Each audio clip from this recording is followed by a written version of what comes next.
నిజామాబాద్ జిల్లా ఎడపల్లి మండలంలోని జాన్కంపేట్ గ్రామంలో గల ప్రసిద్ధి పుణ్యక్షేత్రమైన శ్రీ లక్ష్మీ నరసింహస్వామి ఆలయంలో బుధవారం రోజు రాత్రి గుర్తు తెలియని దొంగలు ప్రధాన ముఖద్వారం తాళాలు బండరాళ్లతో పగలగొట్టి ఆలయంలోకి ప్రవేశించారు.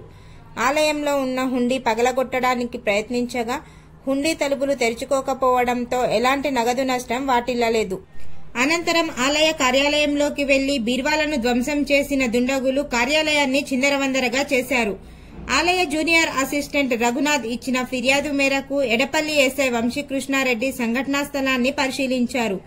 క్లూస్ టీం సేకరించిన వేలిముద్రల ఆధారంగా దర్యాప్తు కొనసాగిస్తామని, దొంగలను త్వరలో పట్టుకుంటామని ఈ సందర్భంగా ఆయన వెల్లడించారు.